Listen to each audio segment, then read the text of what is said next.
Once, upon a midday dreary, as I checked out weak and weary, watching many a droll and curious video of YouTube lore, as I nodded, nearly napping, suddenly there came a tapping, as of someone gently rapping at my chamber door. "It's JW's," I muttered, tapping on my chamber door, or some Mormons, nothing more. Distinctly I remember, it was in the bleak December, or perhaps May, or then September. Doesn't matter, it was your. Eagerly I wished its halting, but the rapping still exalting fell upon me, and I faulting my own failure to ignore. O wretched ears upon my head, I am unable to ignore. Please stop tapping on my door. Safely, surely, I'll ignore it. If I'm able, I abhor it. Hopefully they cease their trying, move on to the house next door. In my chair I'll simply stay, I dare not chance a "Go away!" lest they know that here I lay. I abide the threshold o'er. Outside I wish them uninvited, not one step the threshold o'er, and I wish not to walk the floor. Much to my surprise and wonder, as I nodded toward my slumber, a curious thorn of deep frustration manifested at my door. The gentle knocking was not ceasing, only seemed to be increasing, adverse all signs of surceasing, waxed intensity of score, rapping, tapping, turned to pounding, abject, unmelodic score. 'Twas then I worried about my door. Presently my soul grew stronger. Hesitating then no longer, I resolved to stand up to them. Thus I tore ajar my door. "What!" exclaimed I was napping till so rudely you came rapping, pounding after you were tapping on my chamber door." Yet no disciples greeted with their gospel at my wearied door. A salesman there, and nothing more. "Sir, I've such fantastic prices on inventions and devices. If you would give me 5 minutes, I will tempt you with my score." If I would buy one small token, would my rest then be unbroken? This I asked him, as bespoken he stood propping wide my door.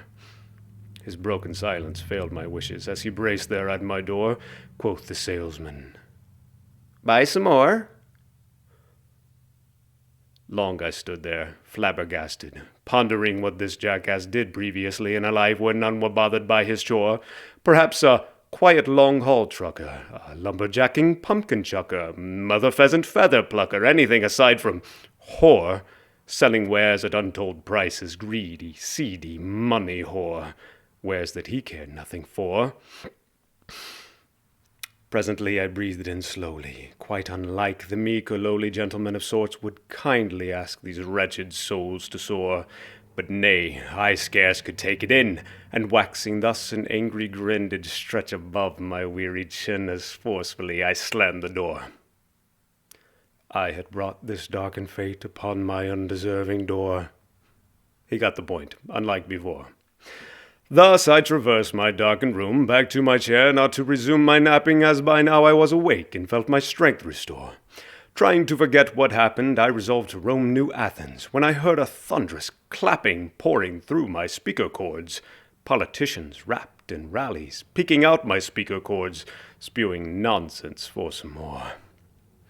One such man thus caught my eye and ear. I could not pass him by. Dressed in regal garb and cloth, pompous words he did outpour, selling promises of splendor, to be Savior and Defender. I could see him as pretender, but his speech they did adore. He seemed to rise above the dais the more his words they did adore. Like a bird he seemed to soar. Much I marveled this ungainly fowl to hear discourse so plainly, though its answer little meaning, little relevance he bore, when pressed to fund the promised plans of salvation for the land. Soliloquies he once began he could not reach as once before. His sharp and smoothly tongue could only speak the words he spoke before. Quoth the salesman, "Vote some more."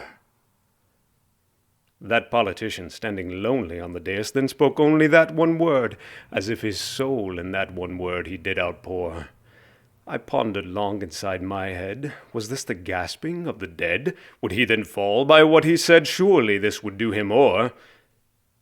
Our electorate then failed my hopes 700 times o'er. The crowd did echo, "Vote some more!"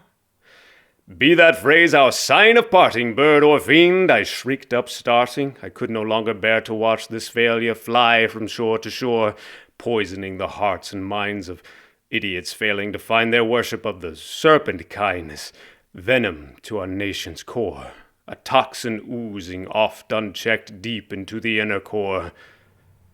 I must not think about it more. Thus, after this subject I had left, then no more to remain bereft, I embarked upon a journey deep into the spiritual decor. I decided to pursue a topic where I soon would rue my decision that ensued a darker turn than e'er before. The televangelist I found, and could not leave it as before. This more than all I now abhor. Suited fine at untold cost, they sold salvation to the lost, yet such salvation cannot save eternal in its endless chore. Underneath their every word yet lingered still what scarce was heard, followed blindly when assured of health and wealth all flowing o'er.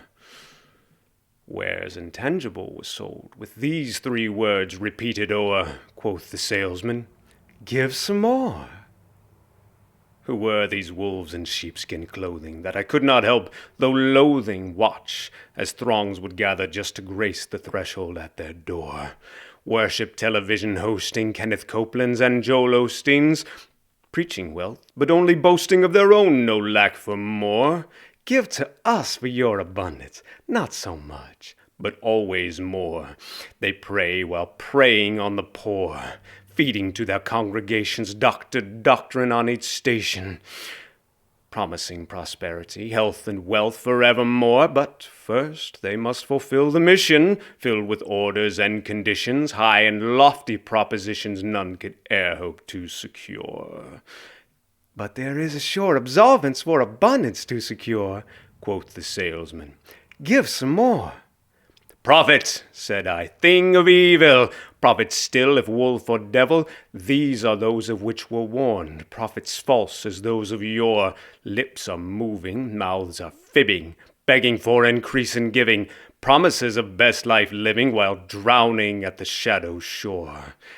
They darken what reality yet lingers stranded at the shore. This death will bring life nevermore."